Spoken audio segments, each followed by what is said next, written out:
Yes, ladies and gentlemen, what's going on? It's EL Talks Football. We're back again with another video. Viktor Gyökeres scores 2 goals coming off the bench to win us the game and send us 9 points clear of Manchester City. And the pressure's on Man City now. Pressure is on Manchester City. We are at the top of the league. We won the game convincingly 3-0. There is no pressure on us anymore for this weekend. We got no more games to play this weekend. Our next game is the next game week. We get to sit back, watch the Man City Liverpool game comfortably in our house, see if Man City drop points or not. Because in my opinion, at this moment in time, we almost have a hold on that Premier League title, ladies and gentlemen. It's been 20 plus years we haven't won the Premier League, and we almost have a hold on it now.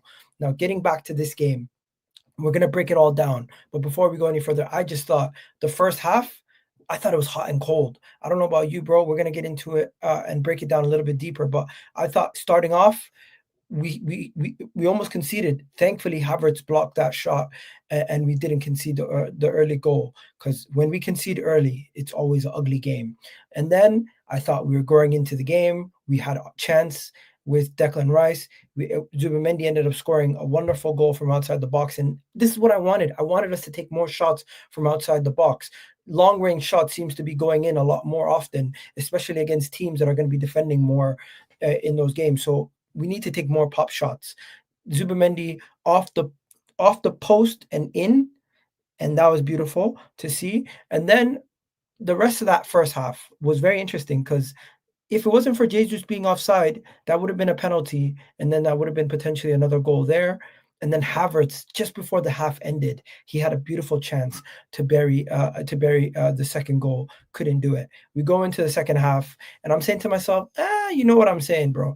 I'm like, it's 1-0. We should be scored. We should have scored more. Hot and cold. It is what it is. Let's go into the second half. Let's see what the second half has in store for us. You guys know what it is, right? And then the second half, what happens? Mikel Arteta makes some substitutions in the 60th minute. Those substitutions lead to 2 goals and an assist from Martinelli on the counter. And of course, we also brought in Hincapie. Eze. I thought Eze had a good opportunity to score a goal also. And fair play to Trossard. He was resilient. Kai Havertz set up a chance also. You got to give it up to Kai Havertz. He did his job linking up with Viktor Gyökeres for that second goal. And I thought that goal doesn't happen if we don't win the ball back high up the pitch and immediately just go again. And we did our job. Once we scored the second goal, I wanted more, because I felt like we could have scored a third, we could have scored a fourth, and we did. Gyokeres scored that goal. Martinelli was unselfish, passing it to Viktor Gyökeres to get the third goal of the night. And Viktor Gyökeres, what is that? What is that now for Viktor Gyökeres, guys? How many goals has he scored in his last couple games? Sunderland, 2 goals. Leeds, a goal. Kyrat, a goal and assist.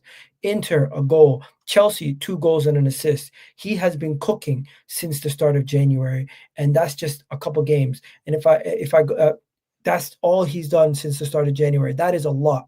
That is a lot, ladies and gentlemen. He has scored 1, 2, 3, 4, 5, 6 goals and gotten 2 assists, 8 goal contributions since the start of January. What are we talking about? Viktor Gyökeres has arrived, ladies and gentlemen. And you know what?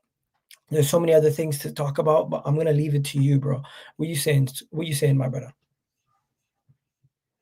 You're on mute. You're on mute.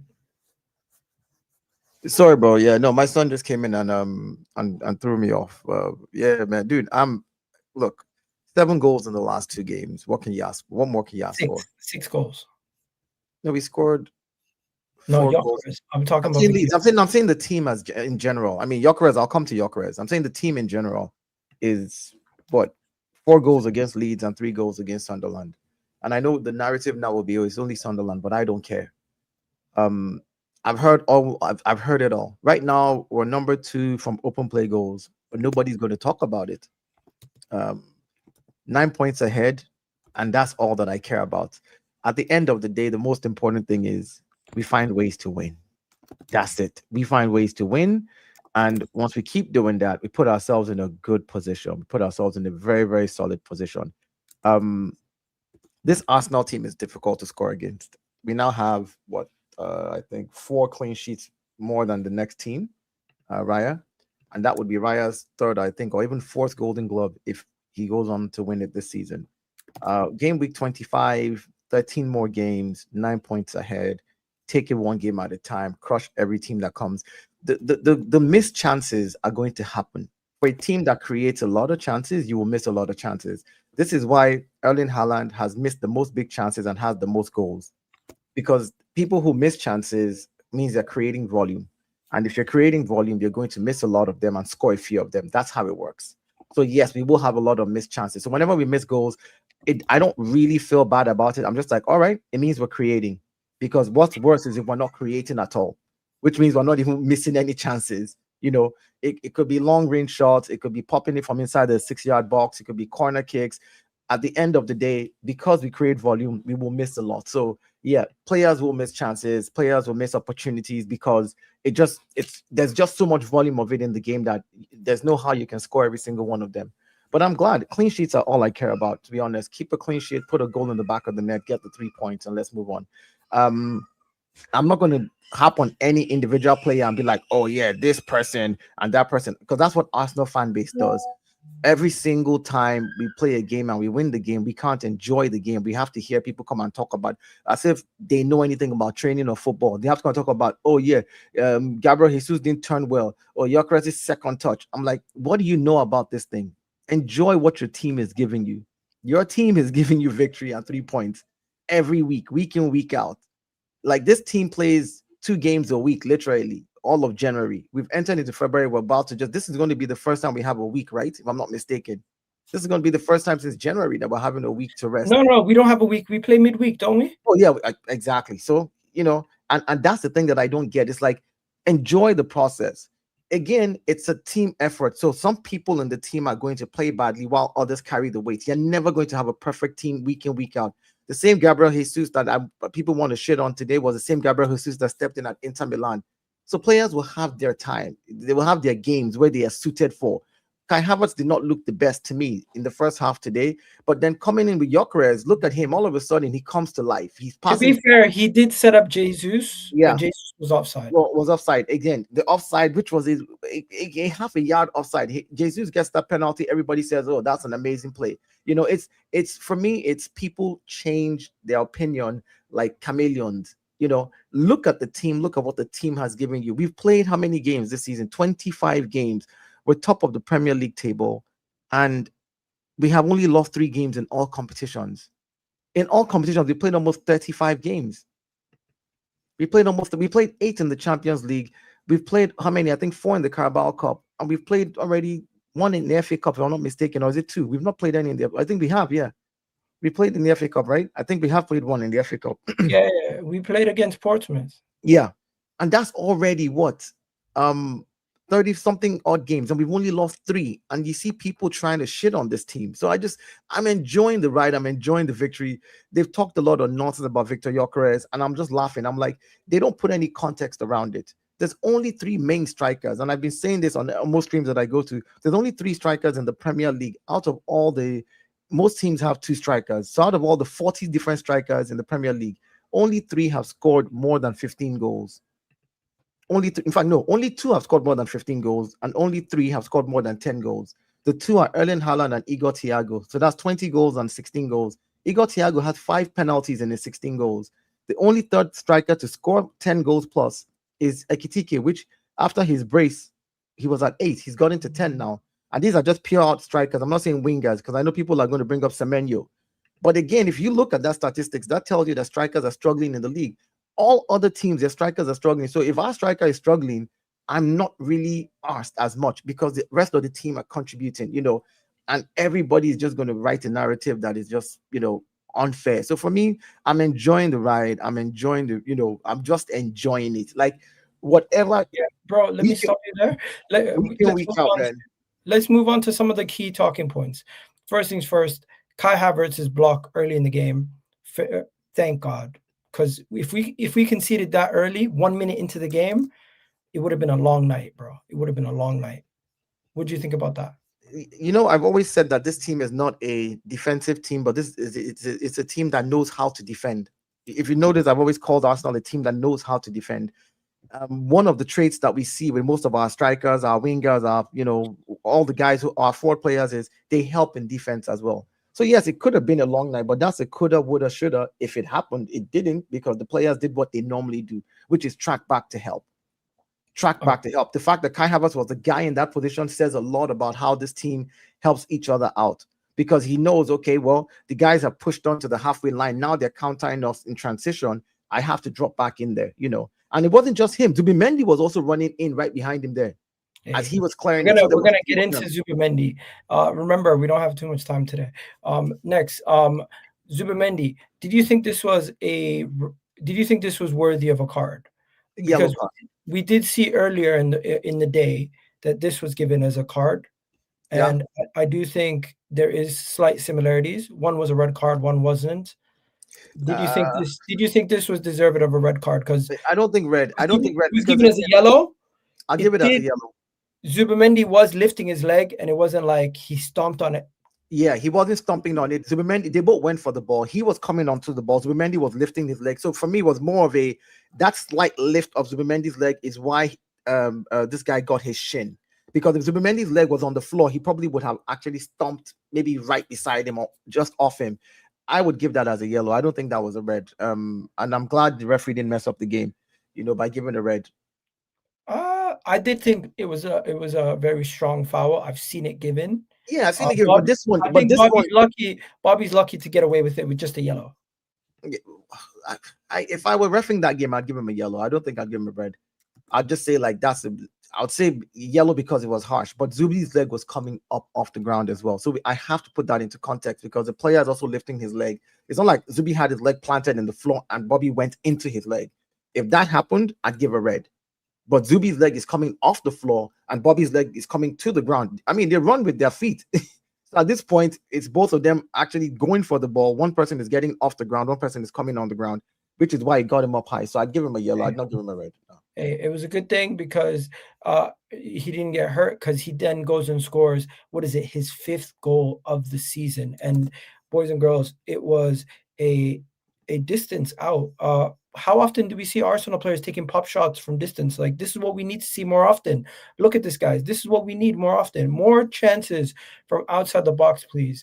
This right here, he has a clear line of sight for the near post. And not only does he shoot it near post, he shoots it near post to a point where nobody is stopping that. I don't think any goalkeeper is stopping that. The way that he shot that near post, that was perfect.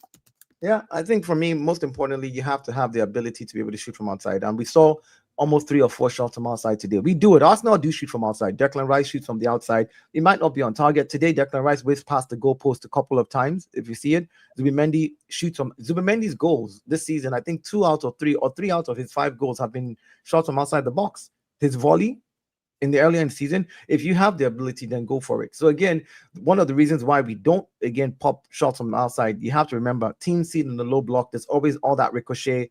And even today, Eze had a shot that he could have taken from the outside. They already closed him down. Madueke had a shot that was closed down as well, which he could have taken as well. So yeah, shots from the outside are good ideas. But again, if you missed it and the ricochets out, guess what? Count how many players we have in their box. We have 1, 2, 3, 4, 5, 6, 7, 8, 9. We only have 1 player back there.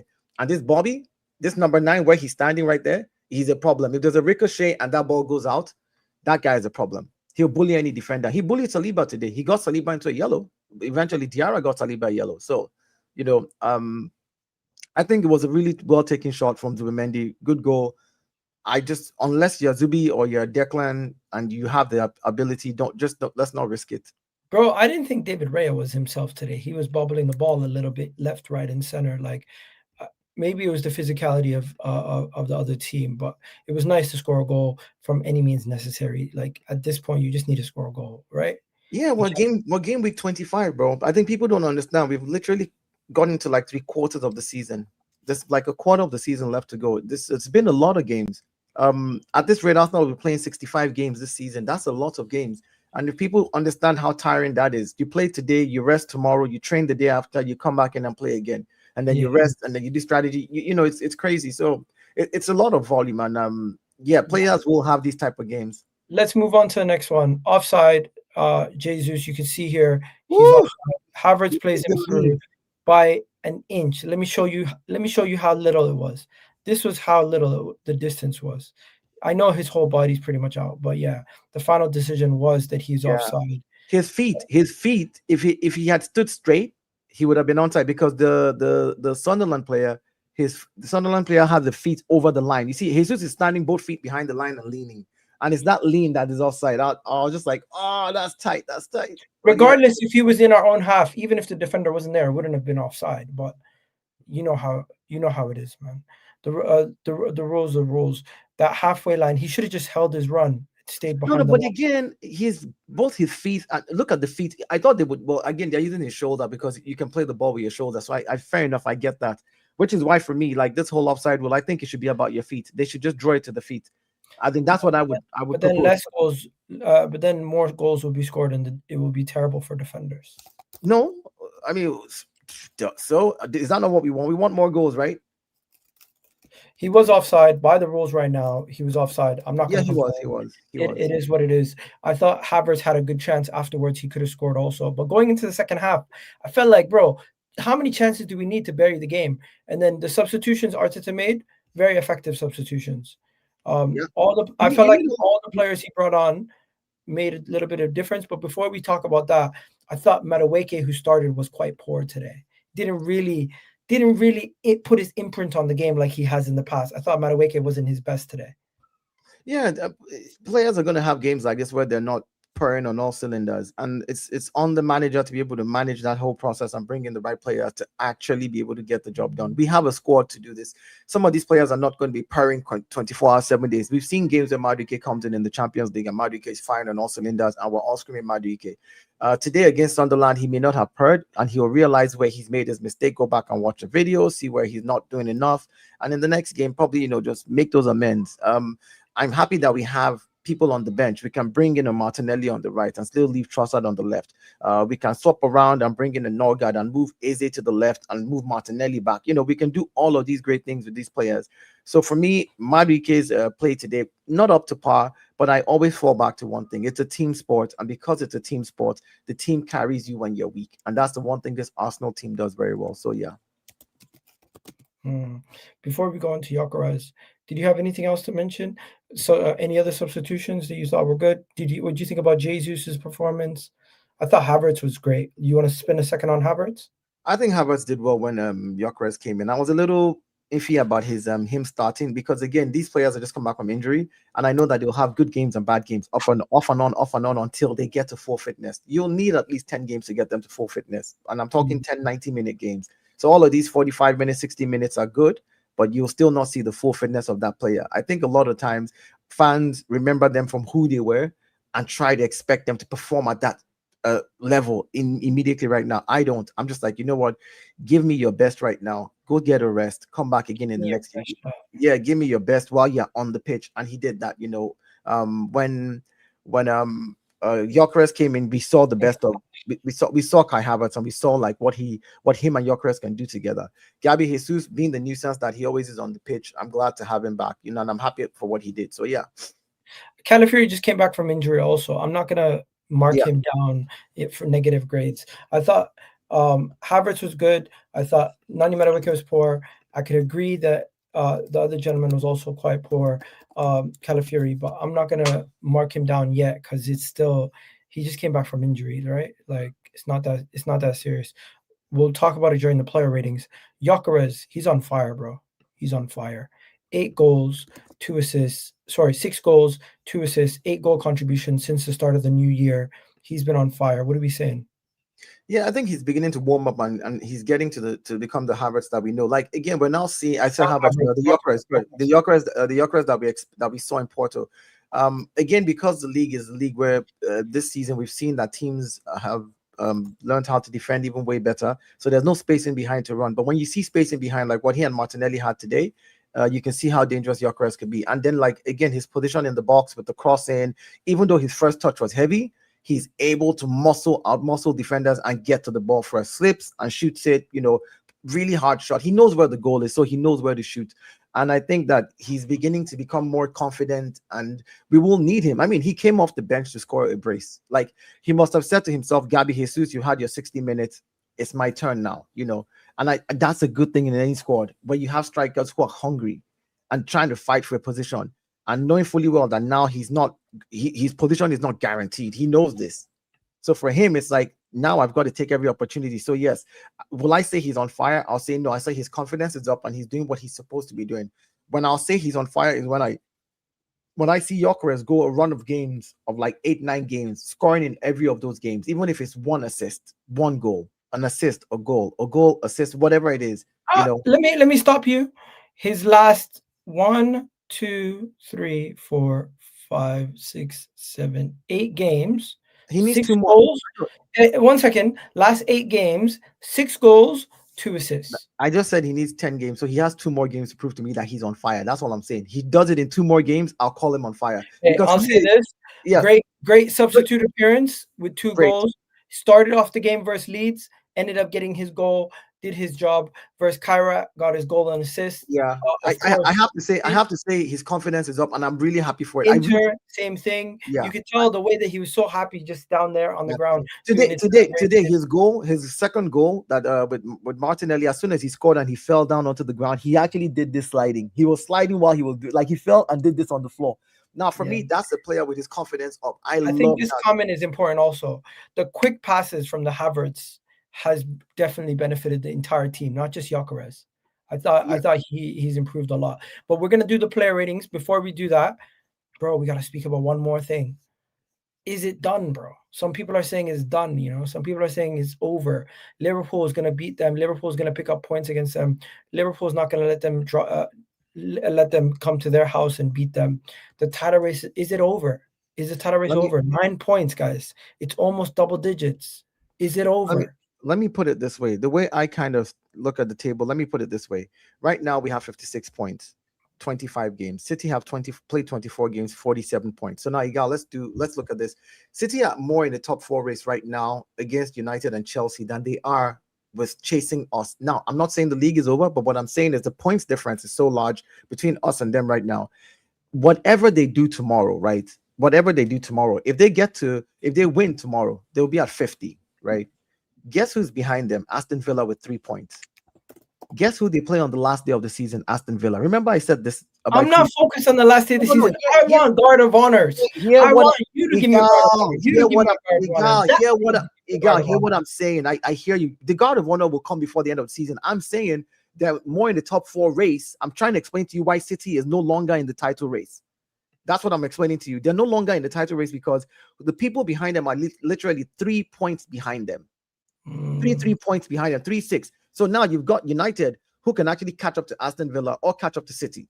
They know this. They see their rearview mirror. So the point is, and they're still going to play themselves. Is what I'm just going to say this. Respect to Manchester City. I don't think they're going to beat Liverpool. And then we play Brentford. We play Brentford before they play, if I'm not mistaken, or do we play after them? I forget. We play Brentford on Thursday. So yeah, most likely they play their next game before us. Regardless, they're going to have a chance to try to bring it back. I think the Premier League title race might be almost done and dusted at this point, and we're going to have to wait and see what happens for the next couple of weeks. As for today, I was happy that we kept momentum after we scored. We did not just sit back like we would in the past. We created a lot of chances across the board. You can see right here the amount of chances we had. We did not have too many missed chances because we missed the shot completely. It wasn't like it was very strange. As for the actual stats, a lot of people were talking about Arsenal's team stats, saying, "Oh, our goals scored and everything." Now I wanted to just show everybody we have the same amount of goals scored as Manchester City. So to all the people who are chalking shit, if Man City don't score versus Liverpool, game week 25, we would have more goals, the same goals scored, less goals conceded, higher goal difference, 9 points clear. At that point, you guys can't sit here and talk shit about set pieces. Yeah. We didn't need to score a set piece today. All the agendas can be put to bed. Just don't even address those agendas. Again, addressing them is watering the seed. My thing is, it's very clear that people don't want to they don't want to talk about the real football that is happening. And this Arsenal team is a good footballing team, regardless of what anybody says. Let's do the player ratings. Forget about all the agendas at this point. Let's do some player ratings. I thought, first of all, there's going to be a guy off the bench getting a 9. Just want to put that out there. And I think Who gets him out of the match, by the way, before we I, scale? I think I'll give it to Gyökeres. I'll give Gyökeres. Yeah, it has to be him or Zubimendi. I don't think anyone else can really take it from them. But before we go any further, Raya, solid 8, didn't put a foot wrong. Timber, quiet performance in my opinion. Didn't really notice him too much. I'll give him a 7. Saliba picked up a silly yellow. I'll give him a 7. Gabriel, give him a 7.5. Calafiori, quiet day. I'll give him a 7. Declan Rice, I give him an 8. I thought he was solid. Zubimendi, that's 8.5 for me. 8.5. I'll actually give Madueke a 6. 6.5 for me, Nani Madueke. He did what he needed to do. Havertz, a 7.5. 7.5 plus the assist, yeah.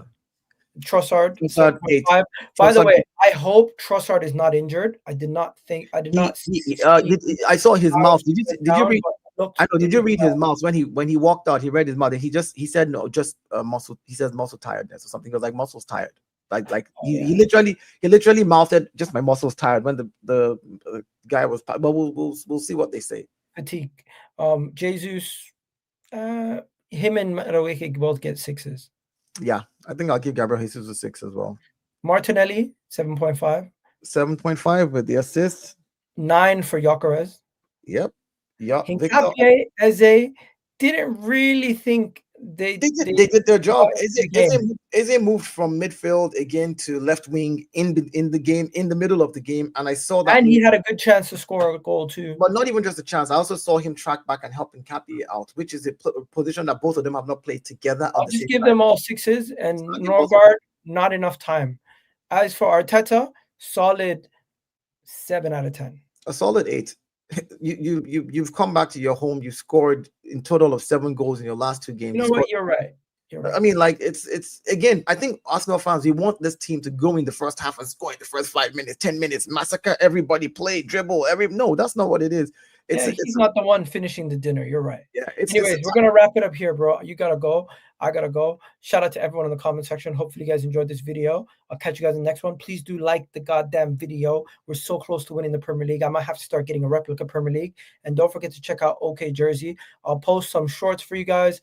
I'll do more of those. You guys have yourselves a wonderful day. By the way, Raya is on his way to win his 3rd successive Golden Glove. But you know what's more important? Lifting some goddamn silverware. Yes, we'll talk to you later. Have yourselves a wonderful day, guys. You already know what it is. Eagle Talks Football. We're out of here. Peace.